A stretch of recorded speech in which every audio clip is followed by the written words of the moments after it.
morning, everyone.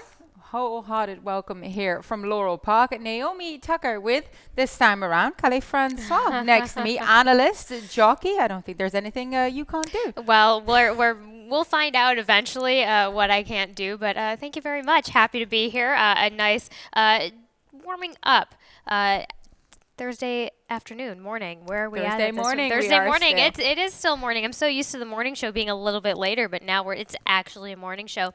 So happy Thursday to all of you, and thank you for joining us here at Laurel Park for a wonderful day of racing. Yeah, we got 10 races lined up for you today. But before that, of course, tomorrow being Friday, we do have another Stronach 5 coming your way. There is 5 different races, 4 different tracks, and we kick things off with our race 9 and race 10 are the first 2 legs before we join our friends at Santa Anita Park for race number 3, get back to Florida for Gulfstream Park race number 9, and we finish things off hopefully still alive in that ever strong paying Stronach 5 with Golden Gate Fields race number 3. Aside from, of course, that wagering opportunity coming your way, we got plenty of stakes action coming up on January the 29th. As usual, 12:10 p.m. post 6 stakes races.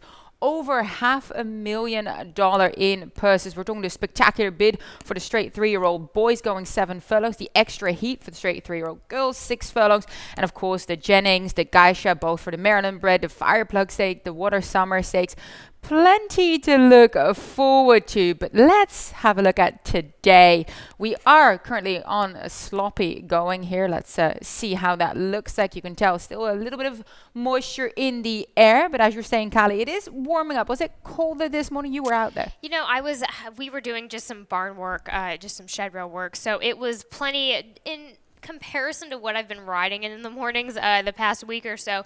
It was relatively warm. It was almost touching 40. We've dropped a little bit, but I do see, actually I think I just double checked the weather, and I actually think it's going to get a little bit chillier throughout the day, but there is really no wind. That's really really for the riders out there, it's the most encouraging part. And I wanted, just note, we had getting going out on Sunday, just wanted to highlight to all the jockeys out there riding in the snow, in the cold weather, to highlight, the owners who brought out their horses, the trainers, and all of their stable staff bringing out these horses in the snow, the jockeys riding. Just wanted to give all of them a proper shout out and the hard work that they all did on Sunday racing. Yeah, absolutely. Well, wouldn't have been easy riding under those conditions, but everyone very, very professional. So, of course, thank you so much to everyone that made it happen, including the entire team at the Maryland Jockey Club. And like you said, horsemen and women, owners, everyone involved. As usual, we're incredibly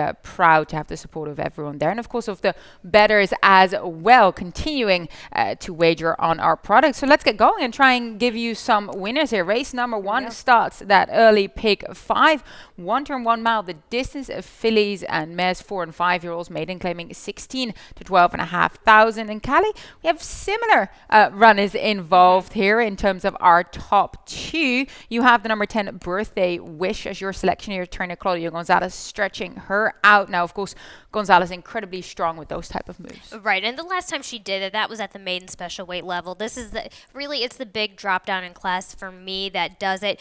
We have Claudio Gonzalez, who is 39% second time stretching these horses out, and again, she was kind of meant to be. And if you go back 3/4 of a mile, she's always kind of getting there. I feel like she's just asking for a bit more ground, and I think hitting it at this level, that's going to be no problem for Birthday Wish. Yeah, I respect her massively. I ended up using Secret Prize as my key horse here. She gets back to the 1 turn, and this is of course her first start for the Ferry Barn after being claimed. We know he does well, hitting at about 21%, but also her best performance came when she was closing over 7 furlongs with that 53 buyer not too long ago. So I just feel like she might benefit from that sort of longer stretch in that 1 turn, because as a jockey as well, it's a different setup, isn't it? It is a different setup, but I did kind of take it. It's that extra distance at the end, but then I also compared it a little bit to that 7 furlongs back here at Laurel in October, where she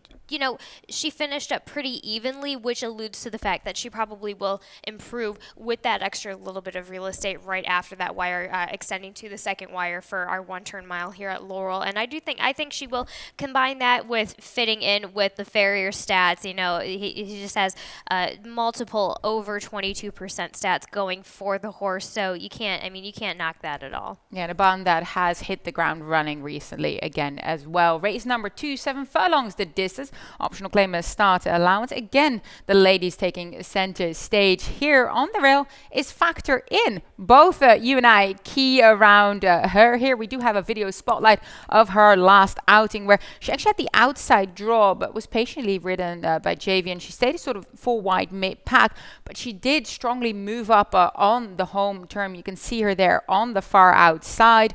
It was just an easy victory. It was in hand. I thought it was a very good debut for her new barn. Very good debut for her new barn indeed. And what I do notice about this filly, she doesn't have the quickest turn of foot, so to say. She is that type of come from behind grinder style. So you can't. She won, so you couldn't knock her. You can't knock Toledo for going forward wide. But I think that's the type of filly she is anyway. So with her having the one post, that's the only thing that you can somewhat question a little bit about. But since she comes from behind anyway, it really is no brainer. 7 furlongs, they're cutting it back a little bit. So as long as she's tipped out in the proper, part of the race, just after the 3/8, she'll be fine. She should fit. Yeah, I think Javian will try and time it right again and get her in a position that she can make that run. Because like you said, she'll take a couple of strides to get going. So as long as she's in the clear coming around that home turn, she should be okay. I think. She should. I mean, it's fair. It's a fairly simple task ahead of him. I mean, she comes from behind the gates open. He just needs to sit chilly, get her make sure she's comfortable, and then just go on running from there. And I certainly think we'll see a repeat performance for Factor In. I think so as well. And both of us also used Combat Queen, who's probably one of the speedsters in here. I thought she ran a good race on the lead, taking a bit of pressure. She ended up having to fold to Menning, who was in pretty good form throughout coming in that race as well. Yes, and I look forward to see Menning be racing either today or this weekend. But the other thing with Combat Queen that I do like is that the last time we saw her in the winner's circle, it was on a muddy surface, and we have the sloppy sealed track. So I think she's just going to eat that up, no problem at all. Yeah, indeed. Good highlight there. She won over course and distance with similar conditions to starts ago. Race number 3, we have a maiden special, probably one of the highlight races of today. 5.5 furlongs the distance here for fillies and mares 4 and 5 years old. And a couple of first-time starts. So was trying to figure out what they will do. But both of us actually landed on Maggie's Bid, who has more experience than any of the other runners in the field. And that's her last race where she had the rail draw, ended up being rushed to the lead, got to the front and looked home and hosed, right? Looked like she was about to run away with it. She was controlling the pace, ended up being headed late there by Matitude, but still a very, very strong effort. Well, and I'm also looking at Matitude as well, who's still staying on that inside lead. But with this filly, and that's really just it. That was kind of the first time that she got to lead. And you can see on the screen that it was just a head bob sort of situation. So she made her run a winning type of run, and she just flat out missed it. So that was the first time that she ended up going to the lead. And sometimes when they get that was her first time at receiving any kind of pressure all the way down the stretch. And I think she handled it very professionally. I agree. I think she really, really didn't cave at all under the pressure. And it seems like she finds the perfect feel in here. I think she's going to be a short price. So then you kind of start looking, okay, who's going to, go for your exactas and trifectas. I feel like everything is going to a little bit evolve around Maggie's Bid here in race number 3. Both you and I look at Not Anymore for trainer Brittany Russell. Now we know that the Russell barn does very well with their first time starters. Kind of had a look. Now Golden Sense pretty decent with his first out of the box, 16% with 3-year-olds and older, which is a good stat. Yes. The 2 siblings haven't done that much yet, though. Yeah, we need to see. I would have loved to see more from the sibling point of view, and then looking. You know me. I'm always with a first-time starter. I'm always going to be taking a look at the workouts, and my biggest concern is that I don't see any gate workouts in these last 4 workouts, which I always like to see at least 1, if not 2, if not 3. So they, this horse, has been back and forth through Pimlico go and just kind of go in. I'm worried that this horse may be going through the motions, but you can't knock a Brittany Russell first time starter and first time Lasix. She's currently sitting at 31% with that. So I think you really have to go off of that. I mean, you just can't knock against a Brittany Russell first-time starter here. It seems like a logical choice. He tends to prepare them very well. I do have interest in the runner on the rail, Killy Star, for trainer Michael Merriman, who comes in here with a breeze from the gate over a nice 5 furlong move at Pimlico. That was something I noticed because I was in between a couple of them, and Upstart has been doing okay. He's currently at 15% with his first-time starters. So that's decent, So just want to see Mike has been, he's been taking over the reins over there at Pimlico, and I want to see a couple of more first-time starters for him to see how they are. So I'm taking a cautious approach with the Michael Marion first-time starter, but I am very, very, very pleased with that gate work on January 13th. Yeah, hasn't had that many first-time starters yet. 5 from the barn, hasn't won with them yet, but 2 in the money. So perhaps today will be his day that he turns that stat around. Exactly, and he's fairly new, like you said, only 5 first-time starters out, so you can't knock him, but I certainly am leaving him on. Race number 4, claiming event here, claiming 25 to 20,000, 6 furlong dash, straight 3-year-olds here. And Callie, you landed on the number 1, who I didn't end up getting to. I got him underneath, but I ended up getting to because actually 1A Hartness, the coupled entry, so now he's an uncoupled. It was my top choice there. But Be Bad for trainer Jamie Ness is stepping it up against winners for the first time in his career, but very professional when making that move from off the pace, just off the pace, kind of the type of running style that we like to see, especially for a young horse. Exactly. So I did love the professionalism that I saw in BB Bad, and then I love that 48 flat work on January 14th because, Jamie's coming. He's 29% after a layoff. We haven't seen this horse since August. So you want to, looking at this work tab, we've got some gate works. A couple of gate works, especially here at Laurel, which I love. I love that 3/4 work out of the gate, and that 48 flat work tells me that this horse is in good form and is just ready to go. And Carlos obviously knows the horse, so he should pile him okay. The only thing, it is a question of that this horse is on the inside post. Yeah. So, but I'm kind of giving it a little bit of faith with like I said, with the professionalism that I saw last time out. Yeah, and he had a good bit of tactical speed, so I think he'd be able to navigate it. I used All for Love on top, who was so close in his last pair of outings when trying to run down the leaders late. But he comes with a sharp try on that home term kind of every time. He ticks every box for me in here because he's shown to be capable of running on the off-going as well. And, of course, Jerry Robb and Xavier Perez, that Xavier is going to make sure that he's in the midst of things. Yeah, and on top of that, I do like this horse underneath for my exacta. Performs well on a sloppy surface, so it's an easy choice. I really just like what I saw in BB Bad last time out, and just for a little bit more of a price, wanted to have some fun with it. I like that, absolutely. Both of us also used the number 3 underneath as well. Heavenly Trip for trainer Jerry O'Dwyer. First off the claim there, kind of trying to see, is he gonna return to form? Yeah, and that's the biggest question. Jerry does okay. As of late, he's 14% with this new trainer.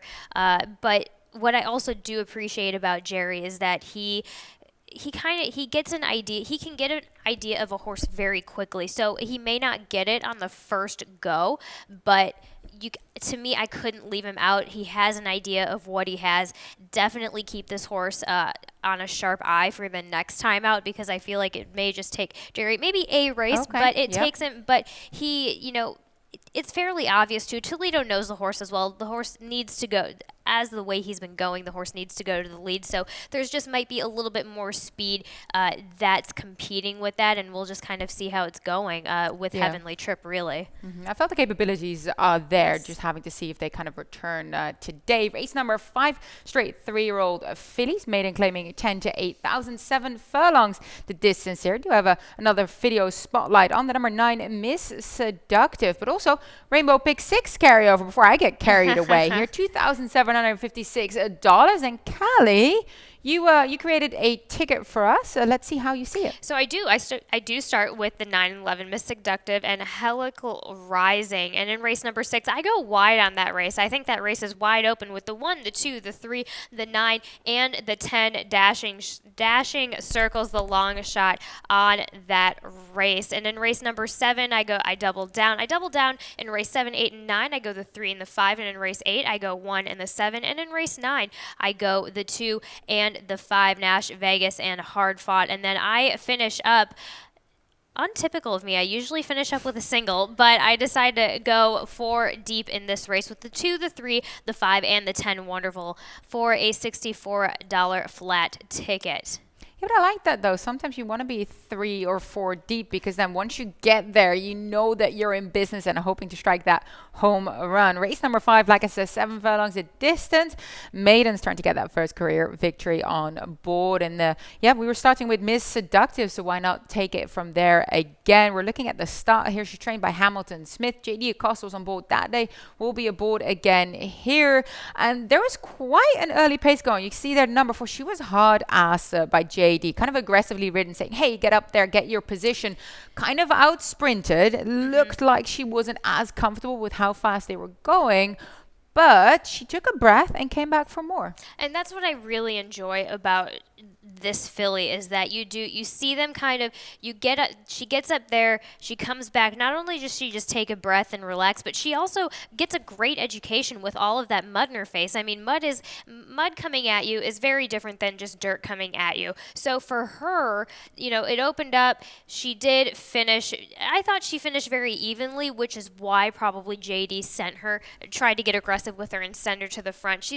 I feel like she's just a very even-keeled filly. She has a bit more of an outside post today, so she gets a little bit more of a play with that, and I think JD is going to take that to his advantage. And again, this is a filly, you have that outside post, she's going to get some time to possibly get up there without any type of pressure, and once that happens, if she's in the first 4, she has a very decent shot of just keeping up with it throughout the rest of the race. Yeah, only narrowly beaten for 4th by Kobe's Girl not lining up here today, but Miss Seductive, indeed, I was quite taken with that performance. I had a quick look at Camellia Rod. I thought she was very, very interesting. Outside post on debut in that same race, made up a fair bit of ground to get herself a decent position. I had to go wide, but continued to kind of sneakily find a bit late, so I expect an improved performance from her today. Used Keen Machine, 10-1 morning line as well. Same race as Kobe's Girl, Miss Seductive, just wasn't as forwardly placed as sometimes she has been. Now, she's always been a closer, but this time she had to make up a lot of ground. We were mentioning how fast that pace was early. And I think that has a big, not a big part of it, but I also think I thought the 5.5 may be a bit too short for her. I'm referring back to that 7 furlong go at Charlestown where she does make up a good bit of it and she is able to get there. So I think with the way you take the geometry of going 3 turns around Charlestown and then you take it 1 turn here, I think that's just I think it's going to be a better fit for her just with the way I think she's going to enjoy the 7 furlongs at Laurel more than she will at Charlestown. So that's why I'm going with her. Yeah, so much more to come. Stay with us. We'll be right back.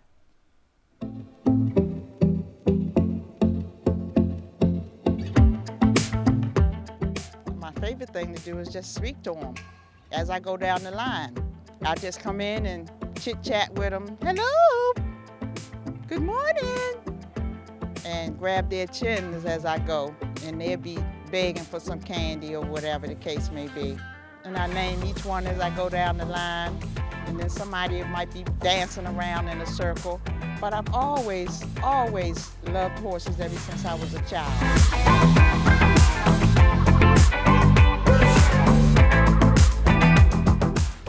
Welcome back, everyone, to Laurel Park here. Race number 6, Nickel Claimers. That one is a 2 live sprinting distance of 5.5 furlongs. And Kali, we'll talk about your top selection first here. The number 9, the Big K. Drops back down from that optional claimer starter allowance level. Second after the break, kind of got a little bit tired, it seems, at looping the field, but you're expecting that this 4-year-old is going to get back into business for Cahill Lynch. Yeah, I think, Cahill Lynch, he's 28% second after layoff. I think, on top of that, the horse... two things. I think the horse needed a race, and then I think the horse is the style where if he goes to the lead, he's got it. But if he doesn't get that lead, he throws in the towel. And I think that's exactly what happened this past time out. So with Jaime Rodriguez back, Jaime Rodriguez went to Parks. He rides between Parks and here. He's back here today, back on. I don't see an issue with that. And the horse came out in okay form. I don't see this horse. This horse isn't the biggest worker in the mornings anyway. He's not going to light up that black and white on the form with any of his work. So that doesn't scare me. I just think we're going to get to see a bit of a better race than last time out, and I'm going to just go back on his back form and go off of that. I like it. I use him underneath too. I key around Pepe and Haywood. JD Acosta actually gets the ride for Charles Frog. He only just lost out at this level 2 starts back. I think he's got good tactical ability to sit the trip again today. You have him in your exacta. I do, and I think this is where I go with the outside. The speed on the outside post might just take the advantage. I don't know how much, but however, Pepe and Haywood, he did have the one post last time out, and he seemed to really like that. I think he ran okay in the mud last time out. I think there's a decent chance that the Cal Lynch horse might run in the mud better. I mean, we're looking for horses that will be moved up by the current conditions, so definitely keep an eye out for that wet number as well. That's definitely something that I use a fair bit too. Race number 7, maiden claimers 25 to 20,000, 6 furlongs. The distance, again, straight 3-year-olds here, and you landed on the number 5, Addie's Laddie TNT. I use him in my exacta too. Took a bit of a hit early, regrouped thankfully, but look, he kind of got shuffled quite to the side. You can see his whole weight actually moving to the side. Now, for a rider as well as for the horse itself, what does that do to them? The horse just got out a bit when he broke. And so with that being said, if you can just get the horse back in, just get the horse back into fashion, get him underneath himself. But then for him to come and still run after that, after getting, it's just, this horse is a bit of a scatterbrain, to be quite honest. That's my thought on this horse. When he breaks out like that, and then you see him kind of going back and forth in between, making a decision to go with horses, I don't think that was so much Carlos. I think that's a bit of the horse himself.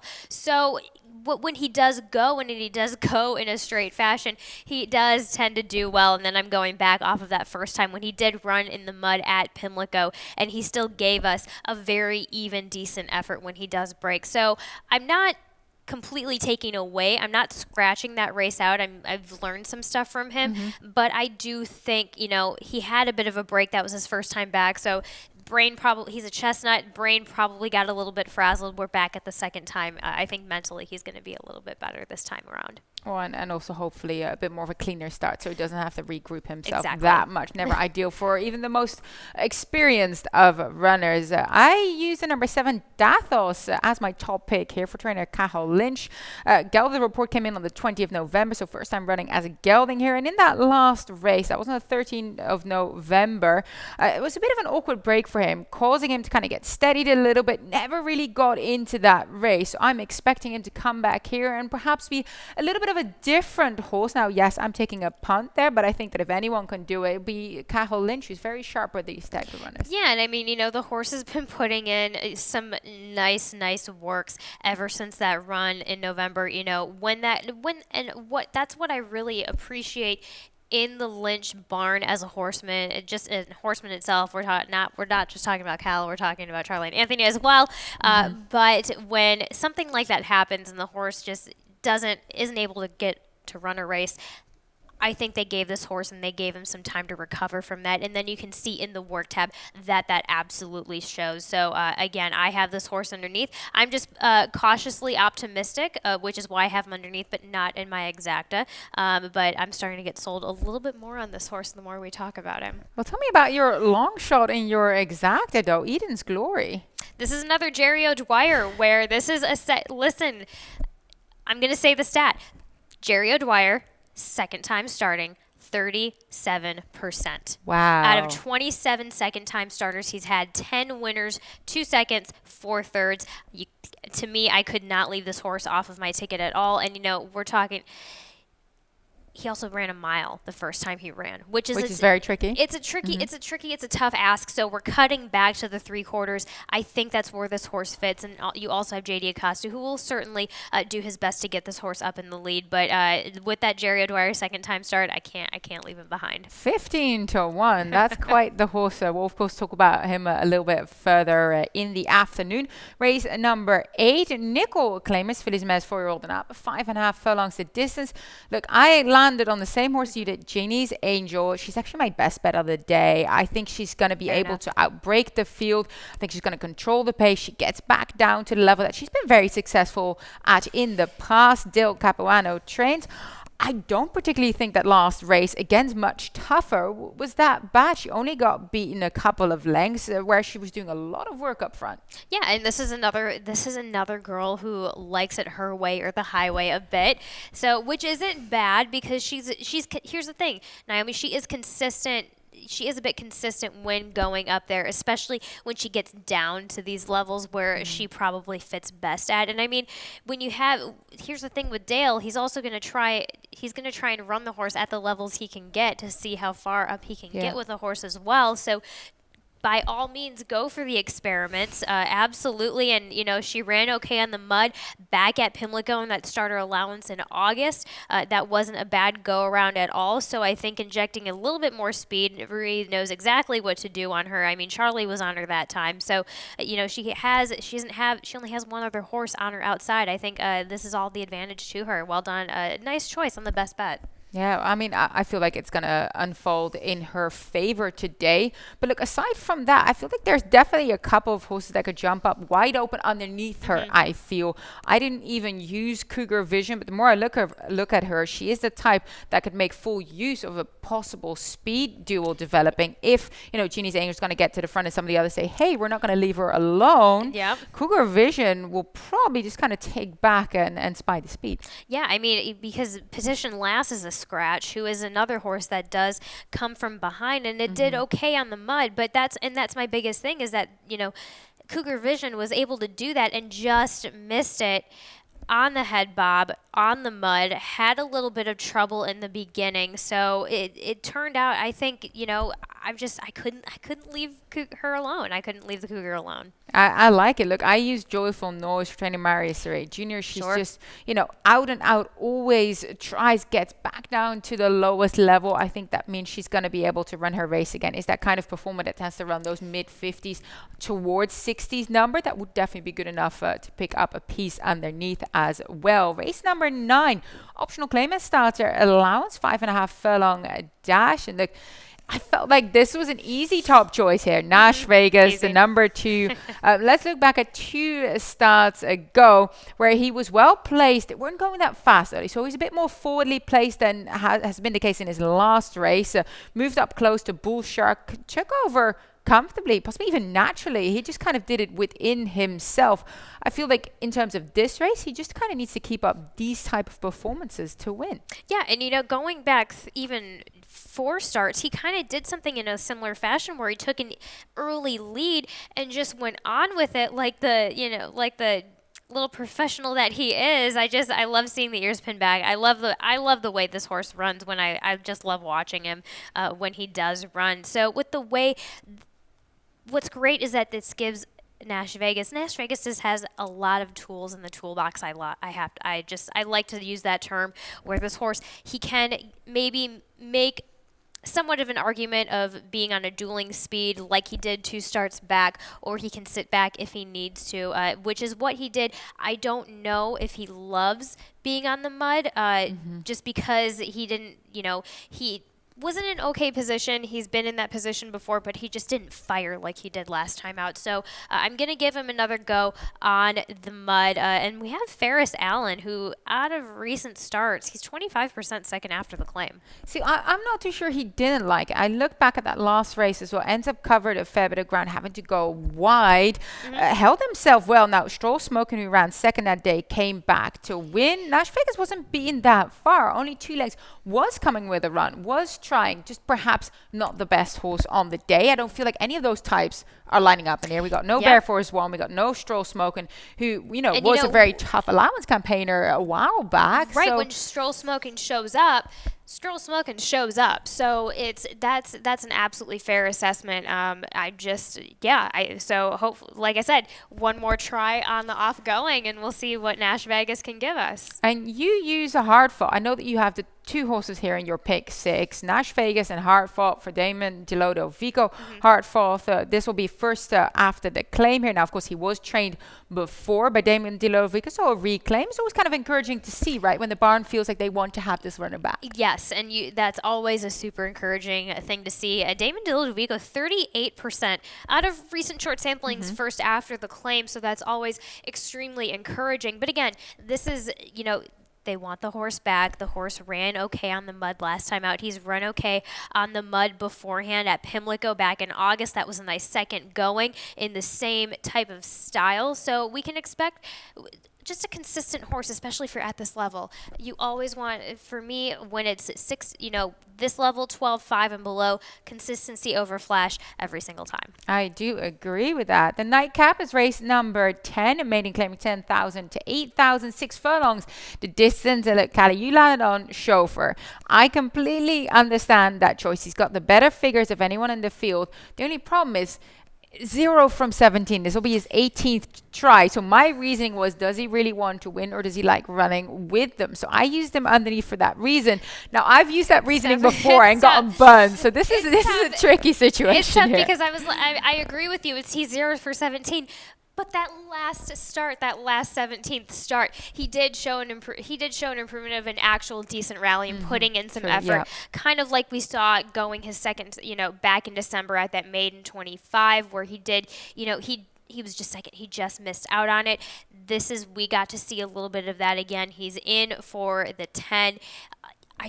We have a little bit of weight off due to that. So I just think I'm kind of hoping for Chauffeur, and I'm just kind of giving him a little bit of a faith bet, to be honest. I do like that. I landed on the number 5, call you right back. I know that they're down at the lowest possible level, but I kind of look back at one of his debut races where he was sprinting 5.5 furlongs at Pimlico, and that was a decent enough performance. He ran second that day. Now, it is a little bit of a worry that he was claimed last time out and that the claim was voided. But look, he's had some time in between. He was last seen last year in November. Perhaps he can come back and run sort of towards what he showed in his first two. That the void claim doesn't scare me so much because,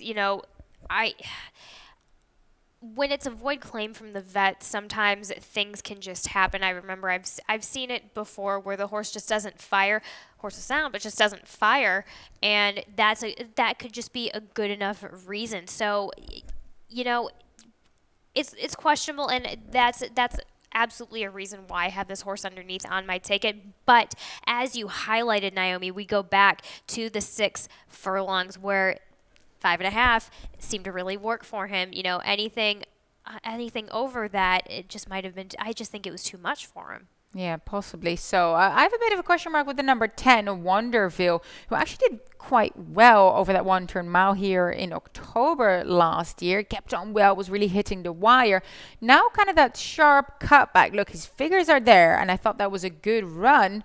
But they've kept him at the mile. Do you think this is going to work for him? Well, and that certainly is a question, and I don't disagree with you. So I'm alluding and how I talked myself back into that. I did look at that first start, going 6. Granted, it was on a softer turf here at Laurel that first time out, and it wasn't completely disrespectful. He had just a little bit of traffic issues. For his first time, he got bumped around a little bit. There was a little bit of bumper cars, so I think injecting a little, because if you look at yes, he was pretty even, but if you look at the position that he was at the quarter pole, he was second and he was gaining, and then he did kind of peter out a little bit. So I think they're taking that, and that's why they're bringing him back a little bit. I like it. Definitely curious to see how it will fare with that cut back. We got about 24 minutes until we kick off this 10 race card today. Naomi Cali-Francois, we will be back this afternoon together, and Dave Rotman will be up next to talk you through a couple of the scratchers and changes for today.